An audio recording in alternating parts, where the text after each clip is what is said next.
It's time for the First Federal program on WROI Giant FM and streaming live on the First Federal Facebook page. You know, Tanner, that says it's a beautiful morning, but it's raining outside. What'd you do? I was thinking the same thing. It's not a beautiful morning outside, but it is here in the studio. Yeah. Here on 8th Street. Yeah, So. absolutely. It's going to be a great show today, and I always look forward to Fridays. Is the rain going to stop anytime today, Paul, or No. it's just going to be a rainy, wet day today? Huh? Rainy, wet day today. You're going to think you're in Seattle at some point, I'm sure. How about the weekend? How's Memorial Day weekend look like? Fantastic. Got a slight chance of showers through about 8 or 9 tomorrow morning, so you'll be getting out of bed and it'll start clearing up. And Okay. Then we're going to be mostly sunny tomorrow, sunny Sunday, and partly sunny Memorial Day. Little chilly temperatures compared to last weekend. Yeah, but hey, you know Still what? not bad. I'd rather be in the upper 60s, mid 70s than high 80s or low 90s. Yeah. You know, just, no. As long as it's sunny, you can still get out. You can grill this Yep. weekend. You can maybe get some pool time if your pool's open. Things like that. Yeah. Should be a good weekend. Yes, it should. Well, I see FFA's going to return to having their in-person convention this year in the fall. Good. Yeah, Good. last year they did it virtually, so they're able to Yeah. do it in person this year. That's going to be a big deal. Yes. Held in it will. Indianapolis, of course, national convention. Yeah. So I don't know how many people they're expecting. I don't recall what their usual capacity is for that, but I don't know. I know I was in FFA for like half a year Half a in year? school. that's a half year longer than I was. So And those kids always, even then, were talking about Sure. going down there. So it's a big deal. I think even if they get 50% capacity, these kids are going to love it. Oh, absolutely. It's just nice to see events like that and more events being able to get back together in person. Yeah. Especially if they didn't have that event last year, or if they had to hold it virtually, or what it may be. So 65,000 attendees. 65,000 attendees. Wow. Yeah, I could fill a pretty good sized sports stadium. So Yeah. I could fill Lucas Oil. So or Yeah. close to it, I should say. So that's a lot of attendees. Thanks, Evan. That's why we got Evan Gottschalk here today. This morning. See, One of the many reasons. If I Google anything at this point, even though you haven't asked the question yet, I'd be afraid that somebody would accuse me of cheating. Yeah, So hands You're up. right. I don't touch my We phone. have you on camera on Facebook. So. Well, it's also Indy 500 weekend. Yes, it Big is. deal around the state of Indiana, of course, and also nationally. So my trivia question has to do with Indy 500. Oh, Lord. Okay. Which of these Indy car drivers does not have 4 Indy 500 victories? Rick Mears, AJ Foyt, Elio Castroneves, Al Unser Sr. And I'll let you have the whole duration of the Okay. show. Okay. Yeah. I will think hard on this. All And right. if I fail this, I'm sure I'm going to get a slap to the back of the head from my dad. So There you go. the pressure's on. Motivation to get it right. Yeah. Got some sports to go over this morning, both locally and nationally. Congratulations to Madeline Calloway, Rochester High School Zebra runner. She finished third in the 3,200 meter and advanced to state. That's awesome. Yeah, she's a 2-time state qualifier through cross country already. This is the first time in track. So, Hats off to anybody in track. Because if I'm running, it's because something's chasing me. track or cross country, either Yeah, one. Either one. So she's a very talented runner, and it's great that Rochester sent another one to state. Seems like Absolutely. almost every other year or so they get somebody through regionals onto state. So. That means we've got a good track and Oh, cross-country absolutely. Coach Ryan Hill's done a great job this year. A lot of softball and baseball going on. Of course, it's sectional time. team. Yeah. So the spring sports are starting to end. I think golf has sectionals coming up really soon. I don't know. I think it's next week. Just trying to You think should about know this. this, David. I should. It's changed a little bit in the last 11 years since I played high school golf. Tippecanoe Valley beat Rochester in softball the other night, 4-1, ending Rochester's season. And then Tippecanoe Valley lost last night to Whitco, ending their season. Winamac softball won, and then got beat by Pioneer last night. I think the score was 18-5, I believe. Pioneer's one of the top-ranked teams in 2A. Yeah. They were so successful in 1A, they had to move up to 2A, Class 2A this year. So, Rochester baseball got a win the other night over Lewis Cass. That was their first sectional win since 2014. Yeah. They'll now play Wabash tomorrow at 1 o'clock. So good luck to the Zebras. Tippecanoe Valley and Caston baseball both saw their season come to an end earlier this week. So All right. Well, good luck to everybody competing this weekend. absolutely. Had a big golf tournament last weekend that kind of took the sports world by storm. Yeah. Phil Mickelson, at the age of 50, became the oldest golfer ever to win a major championship. He won the PGA Championship. I didn't think Phil was going to get another one. I mean, the way he'd been playing this year, he hadn't even had a top 20 finish coming into the week. And He was saving himself. you could say that, yes. It was a good week for everything to click, and it was fun to watch. It was fun to see him take down one of the younger stars. I thought Brooks Koepka, before the round started, I thought Brooks was going to come back and get him on Sunday, especially the first hole. Brooks comes out and birdies, Phil bogeys, they're tied after one hole. Here we go. Yeah. But Phil hung in there and made the shots count when they needed, and what a scene. I'm sure you maybe saw the highlights on hole 18 with thousands and thousands of people that kind of bum rushed them. I did not. You did not? Well, it was a cool scene, but yet kind of scary to watch. I mean, the crowd they had more crowd than they did security. Okay. So the crowd was able to get around the security and really kind of swallowed up the players. So I think the players were a little scared making their walk to the green because it took them a while to get through the crowd. But So it was kind of like that scene from Happy Gilmore. it really kind of was, to be honest. Just nobody climbed anything and nobody wrecked a car and anything. Right. So not to that level of extreme, but it was an iconic moment, that's for sure, for the golf world. Okay. And Phil Mickelson was actually playing this week, and he didn't play well yesterday. And they asked him about it in his round after. He goes, I really don't care. I won the PGA Championship. So I was surprised he didn't back out of this tournament, but he's probably just honoring his commitment that he already made. Yeah. So, yeah. NBA playoffs going on. A lot of the series are at 2-0 right now, which is kind of surprising. Of course, the Pacers aren't in it. They got knocked out in the play-in game against the Wizards. But LeBron and the Lakers smashed the Suns last night, so it looks like they're going to probably be rolling on here soon. The Nuggets tied up the series against the Blazers. The Bucks beat the Heat. I think they're up 3-0 in that series. So we'll see. I don't expect too many upsets in the first round, but we'll see. The NBA playoffs takes forever. Yes. So this is only the first round it's about the next month. Yeah. So same thing with the hockey playoffs. They're going on. They're not past the first round yet. A lot of the games are in Game 6 or Game 7 of the series. So thankfully, my favorite hockey team, the Avalanche, swept the Blues. So didn't have to worry about a long series there. Yeah. So hopefully that's a sign for good things to come. And of course, we got the Indy 500 this weekend, like I said in the trivia question. Any favorites this weekend, Paul? No. Were you any predictions? No. Pat, any predictions? Not a prediction. I have a friend who's on, his name just escaped me, Joe. Anyway, I have a friend who's actually down there and he works in the pits and Okay, cool. on all the cars. So I always watch Hinchcliffe, James Okay. Hinchcliffe. Okay. So I always watch that team just to, make sure that my friend's not leaving tires loose and doing bad things. Doing things he shouldn't be Yeah. doing. Yeah. Getting the spotlight for bad reasons. Yeah. So I don't have a prediction either. I'm not a huge race guy, but I mean I can name you a few of the racers that are up there at the top of the betting odds. But Yeah, and I can tell you, if you prefer the old method of listening to it on the radio, WROI will have complete coverage starting at 11 a.m. Sunday morning. and the guys and gals down at the Speedway do a great job with their coverage. Yes, It they is do. a fun event to listen to. Yeah, I'm not much of a race fan myself, but I rather listen to it than watch it. Yeah. And if I do want to see it, I always leave the radio on and just mute the TV. When I was a kid, which is going back into the 70s, the race wasn't on television in Indiana. And Little League opening day was always Memorial Day. Didn't matter where you lived, it was Memorial Day. It was your parade and your first game. And I remember being on the field and looking out and seeing all the moms in the bleachers and all the dads in the cars. Because they were all sitting listening to the race. Yep. That's interesting. So I did see they lifted the blackout this year around Indianapolis since I mean there's still gonna be a lot of people that are 160,000, but not the normal 350,000. Yeah. So It'll be it'll be the biggest sporting event held since the pandemic started easily. So. at least you'll be able to hear fans. this Right, year. it was odd so last year. weird last year. I turned that on. I heard start your engines, and there were no fans. And I'm like, I can't do this. Yep.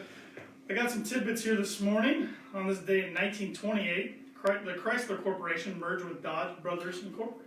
Ah, That was actually a little, I thought it was a little later on, so I was surprised to learn it was 1928. Yeah. On this day in 1929, Warner Brothers debuted On With the Show in New York City. It was the first all-color talking picture. I think they've done well for themselves. I think so too.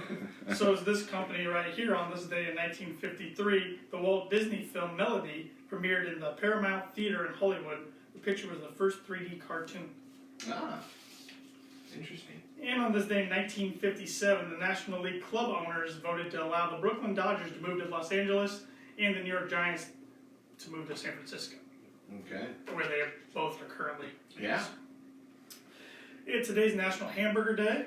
Okay. It's also National Brisket Day. Ooh. And Don't Fry Day. So I don't think we have to worry about getting fried by any sun today, at least in Yeah. Rochester, but Yeah. other parts of the state or maybe the country, Yeah. wear that sunscreen. Yeah. I mean, don't get fried. Yesterday was sunscreen day. Today's don't get fried day. Makes perfect Yep. sense.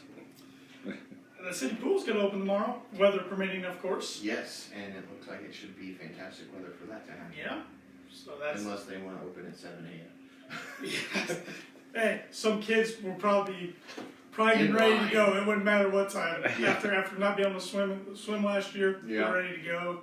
Absolutely. So it's exciting. I know I play a lot of golf, and it was weird last year being on the holes over there by the city pool and not seeing any traffic, any activity going on. So it'll be nice to get that normalcy back this year. Yes, it will. And the Rochester Optimist Club, they're holding their annual pancake and sausage breakfast at the Fulton County Fairgrounds coming up. That'll be on Monday, May 31st, from 7 to 11 a.m. It's going to be for a memorial scholarship in the memory of Amber Dyson. Amber was a young woman that lost her fight with breast cancer in April of 2020. She was well respected in the medical field, having graduated from Vincennes University. She was a registered respiratory technician. She was one of the few in the state that was trained to put stents in lungs. She had worked with top doctors at IU Health in Indianapolis, as well as Woodlawn Hospital here in Rochester, before finding a home at Howard Community Hospital as the head of the PFT department. Her career goal was to be able to teach, and through the creation of the scholarship, her goal can finally be reached with everybody's help. Okay. So tickets can be purchased for that at Rochester, at New Hall in Rochester, Mansell Realty, Rochester Meats and Deli, Odell Lumber and Supply, and from any Optimist Club member or at the door on Monday. So that, once again, 7 to 11 at the Fulton County Fairgrounds. Got some money news today. Good day for the Dow yesterday. Yes. And good morning for the future. The future's gained 168 points. It's at 34,621, and for the month of May, the Dow's up 1.7%. That's a good thing to hear. So it's a lot of it's got to do with the job placement Yeah. we're saying right now. So it's a good thing. And we'll see what it does today, but all signs will point to it's going to be good. But as Mr. Dick Belfer would say, it's either going to go up or it's going to go down. Yes, absolutely.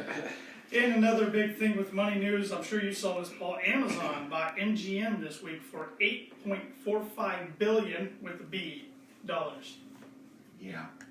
Gives Amazon an extensive library of film and TV shows that it can put out for content on Prime Video. MGM has more than 4,000 films and 17,000 TV shows in its library. See, I didn't realize it was that big. Yeah. Wow. So a lot of these media companies, they're starting to buy up other media companies, and they're just becoming huge. Yeah. I mean, we saw a kind of merger between Time Warner and Discovery not too long ago, and Absolutely. the streaming war just continued to evolve. So, And I think it'll continue to get there until somebody takes over all of it. right, it's going to be interesting, in 5 years where cable television is, Oh, absolutely. even compared to where it is today. I'm And interested to streaming see and if everything. it's anything, if Yeah. anybody has cable boxes or satellite dishes in 5 years. Yep. I can't look into my crystal ball, so I can't give you a prediction on that. Darn. Well, First Federal, we're open today from 8:30 to 5, and tomorrow from 8:30 to noon. We'd love to see you, whether you want to come into the lobby or go through the drive-thru. Either one's fine. We are going to be closed on Monday for Memorial Day, so just a reminder to everybody. But if you need to get some cash, our ATM's open 24/7. You can always bank with us online or with our mobile app, which is free to download, whether you have an Android or iOS, Apple. Type in First Federal Savings Bank, look for the white star with green background, and just click down. Yeah. Very simple. We offer many different mortgage products. One mortgage product that's been hot as of late, getting into the summer through the springs, our home equity line of credit. Home equity line of credits are good if you're looking to remodel your house and consolidate debts without having to refinance your first mortgage. You can draw and repayment terms that fit your budget. There's no closing costs. You can access your funds with your HELOC debit card. If you want more details on that, in the Winmac, Rochester area, you can contact Ben Dalton and Stacy Wilson, two of our mortgage loan originators, and they can provide you with more details. Of course, if you're looking to open up a checking account, we have Simply Free checking accounts and Simply Free business checking accounts. Right now, when you open up a new checking account, you will receive a pair of bamboo cutting boards. Ooh. Yeah. Bamboo's a good product. Yeah, I've heard nothing but good positive reviews about these cutting boards. So, and if you already have an account with us, but you still want to get the gift, there are different ways you can still do that. The most popular ways through our tell a friend or our refer a friend. So you refer a friend to go open up an account with us. They come open up the account. Not only will they get a gift for opening the account, you will too for referring them. So, All right. so get on up, Paul. Tell your friends. I'm trying. I keep recommending everybody go to First Federal. But we appreciate that. No problem. Please like us on all of our social media channels. That would be like us on Facebook, follow us on Twitter and Instagram at FF Banking is our handle on those. Like us on LinkedIn and subscribe to our YouTube channel. You can see this week's First Federal Radio Show, last week's, I think archived all the way back to the start of 2019. Okay. And then I also just put some new TV commercials on there that RTC helped us film over at our Winamac branch a couple weeks ago. So Okay. we filmed 3 new ones, and those are on there as well. And we also got some product videos and all sorts of things. So go check it out. Yeah, and you can watch the renovation of the studio throughout the First Federal. Yeah, you can. All the That's shows. a yeah. You can do a time lapse of that or something. So we're the only locally owned bank in Fulton County. We don't want to be the biggest, just the best. Borrowers must meet underwriting guidelines. We're FDIC insured and equal housing lender, and our NMLS number is 399927. And that makes us legal. That makes us legal and able to be on the airwaves. So. Yes. Well, now we're to the meat of the program. Wait a minute, I thought you had to say niner. You know, there's some weeks I do thought that. was, I do that some weeks, but other weeks I'm like, I'm just gonna stick with the I 9. assumed it was the law. Some weeks I just let Debbie Dick's thing. Okay. So All right. we got Pat Brown joining us this morning. He's the executive director of the Recovery Cafe, as well as the substance use chairman of Fulton County Hope. Good morning, Pat. Morning. Thanks for joining us this morning. Thanks for having me here. So the Recovery Cafe, I keep hearing more and more about it, Good. but I'm not sure what exactly you guys offer, where you're located, how you got established. I'm hoping you can provide more details about that. I can provide details about that. First, we're on Main Street in Rochester. We're next to Giretti's. We're in the 700 to 800 block of Main Street, so we're easy to find. East side of the road. Look for the blue coffee cup with the yellow sun coming out of it on our window. We're not a restaurant. We actually printed that on our shirts. I like that. I'm trying to think how to tell this story in the most sensible, linear fashion. The Recovery Cafe Network actually began as a thing on the West Coast in the Seattle area. And it began with some ideas and some theories and some really nice people trying to figure out how to create a supportive environment. And in Seattle, everything is a cafe, so they named it the cafe. As the Recovery Cafe Network has grown, there's now 26 or 7 open locations in the country. Everybody uses the Recovery Cafe, which is great because you want name recognition, you want people to know you're part of a bigger organization. But as I tried to explain to the brethren who were helping me establish it, I said, you know, from where we're going to be located, you can see at least 5, maybe 6 locally owned restaurants. And we're a little town. A new restaurant is life-changing. Big deal. Yeah, so I asked them, I said, you know, can we use something besides cafe? And they said, no, it's going to be fine. No, it's going to be fine. So I actually did have our first run of shirts with the logo, and underneath it said, not a restaurant. And when the first people from, I think it was Indianapolis, from Recovery Cafe came up, they stood at the door and they looked and they're like, wow, there really are a lot of restaurants right around you. So we're not a restaurant. What we are, we're a place people can come, who they are, what they are, where they are in life, and they'll be accepted, they'll be cared for, they won't be judged, they'll be supported in decisions, they'll be encouraged, and cared for. We have, from my side, which is kind of an administrator, although we look at everybody as an equal and a peer, I have a whole big network of places you can go to get help, and I can help connect you with different services. Some people come in for that. Surprisingly, not everybody comes in for that.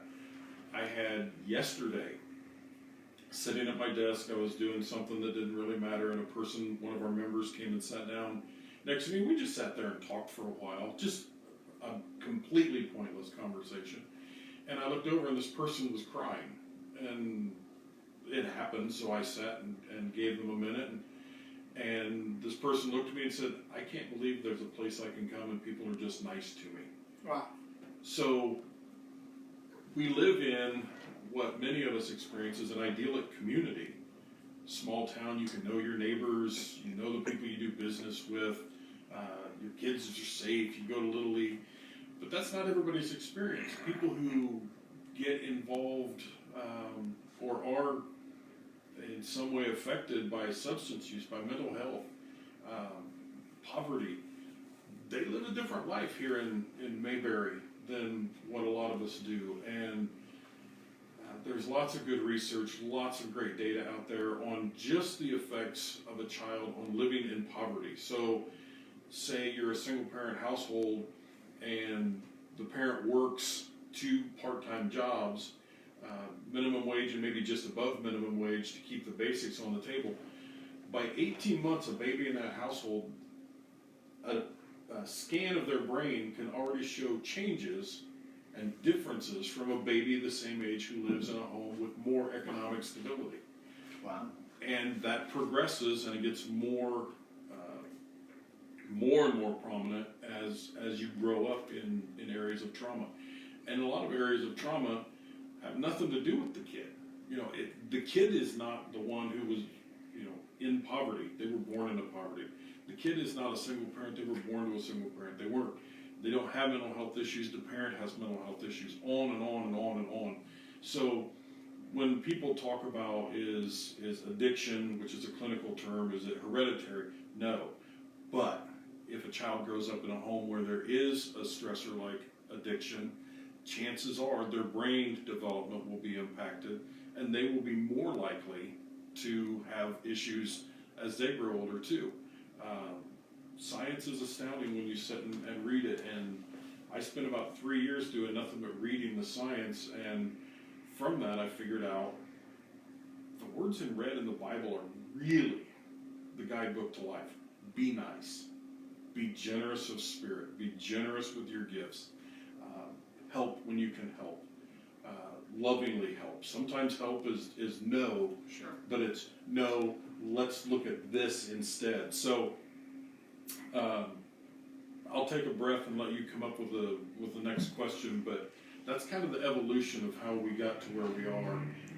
I was in the Celebrate Recovery programs for a couple years before we opened the cafe, and the thing that was evident in those programs, and they do great work, was people wanted more resources. They wanted more places they could go for support and encouragement. So that's how we got to where we are today. Speaking with Pat Brown this morning, Executive Director of the Recovery Cafe, as well as the Substance Use Chairman of Fulton County Hope. And so you're talking about Celebrate Recovery and seeing a need for something like the Recovery Cafe. Did the pandemic speed up that process at all? Because I know we were talking off air how the pandemic was the worst year ever, not only for a lot of people, but for a lot of users in particular. 2020, the pandemic year, was the highest recorded year ever for overdose deaths. I don't know the suicide numbers. I'm going to guess we're going to be at a record there. Separation is not the human condition. Separation is not a healthy place for people to be. And when people already have traumas and dramas in their life, the last year just showed us that it really has a direct and powerful impact. And I have no idea what the rest of your question was, Tanner. It was basically if it sped up the process of getting the Recovery Cafe going. Yeah, last year was a nightmare. I had the idea to try and do something. I had a couple moms come to me, and they were all fired up to do something. So we reached out to the Recovery Cafe in October of 2019. So we got to the starting line, and by the time we were a little bit organized, I heard something about a lot of people in Wuhan, China were sick, and the next thing I know, I'm sitting here today talking to you. Yep. Snowballed pretty fast. It did. Lake County, some friends in Lake County in Northwest Indiana just had their grand opening for their cafe day before yesterday, and they had a picture on Facebook with the mayor and the city council and, gathered luminaries, and somebody said, why didn't we do that? I'm like, we opened in March of, it was the pandemic. Yeah. It was, we had spots on the floor, and when those spots were full, that was all the people that could be there. And so yeah, it's been about a 8.2 on the weirdo meter. So how many other recovery cafes are there in the state of Indiana?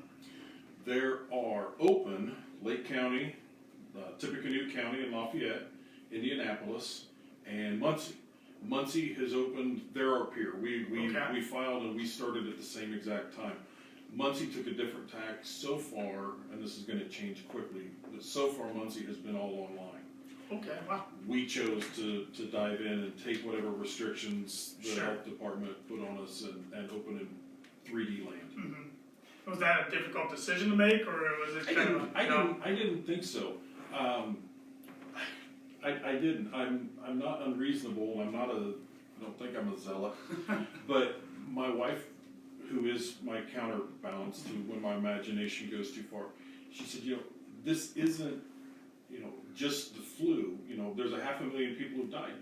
And I said, yeah, but there's people who are dying because we're not there. So to me, it wasn't 6 one way, half dozen the other. It was, they're at much higher risk from the things they're fighting than what I'm going to be at risk for. So we started with all due process, hand sanitizer. The people in the cafe had referred to me in several unkind terms because, hey, the mask goes over your nose too. And we serve meals every day. Well, we had to talk to Kevin Rayburn and the people over at the health department about how can we serve food and do it safely and ethically. It's been really nice since those restrictions have changed a little bit. We can eat more in a communal fashion. It's like a family time now at the dinner table, and you would be shocked at how quickly people change and melt just because they're sitting at a table eating food rather than sitting in a chair. Yeah. So it's little things like that can make a difference. Yeah. So for anybody that wants to come in, they don't need an appointment or anything. Just walk right in and. Exactly. We're not technically a drop-in center, which means Bob and Sally can't just be walking down the street and say, oh, let's stop in the cafe today.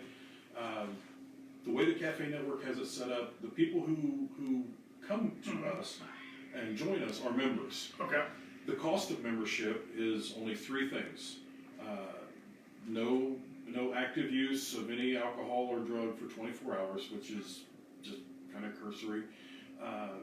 You have to be willing to participate in the care and upkeep of the facility. So that can be anything from your night, you're going to do the dishes one night, to maybe you're going to lead and facilitate one of the meetings. And then the third requirement is you're going to have a community, a circle we call them, that you belong to. And you're going to need to be there at your circle each week at the same time, because that's your family in this setting. So those are the only 3 requirements. It's beautiful to watch. It's beautiful to be there and see people make connections and grow. It's a blessing for me. For anybody who wants any more information, or where can they find you? I should say, online or social media, anything like that. Facebook.com/Recovery Cafe Fulton County, Recovery Cafe FultonCounty.org. 223-2233 is our phone number. Stop in. Our hours are, board of directors, if you're listening, stop listening. Our hours today, we've got 3 to 7 on Wednesday and Friday, 9 to 1 on Thursday and Saturday. After June 5th, and board, please don't call me. After June 5th, we're going to 4 to 8 Wednesday, Thursday, Friday, and we're going to keep Saturday morning. Okay. So that's what we're doing. Great. Yeah. Well, thank you so much, Pat, for what you're doing with the community and seeing the need and finding a solution for it. Yeah. Appreciate you having me on. Absolutely. Anytime. All right, Paul, you ready for the trivia question? Yeah. You got all sure to think about it. I know this. And packing does too, but I'm going to have you go first, Paul. Okay. Which of these IndyCar drivers does not have 4 Indy 500 victories? Rick Mears, AJ Foyt, Helio Castroneves, Al Unser Sr. Castroneves. Ding ding. He got it. Helio's got 3. Ooh. All the rest have 4. Ooh. Yeah. There's a long list of guys who have 3 wins under the Right. belt. Yeah. So, When was the last year that Helio won? You know. Ooh. I don't know off the top of my head. I should, but I don't. Pat? Ah. It's the challenge question for Pat. 08. 09. Was it? Yeah, that's good. That's close. I wouldn't have. Seems like it would have been more recent. I know, than I that. thought it would have been more recent. Interesting. So, well, we'll see if Spider-Man can get it done this year and climb the fence. Yeah, we'll So, see. End on some words of wisdom here from E.M. Forster. He was an English novelist. Unless we remember, we cannot understand. Those are great words of wisdom. And with that, we'll talk to you guys again next week. See you Thanks so next much for coming by. With those words of wisdom, this has been the First Federal Program. Go.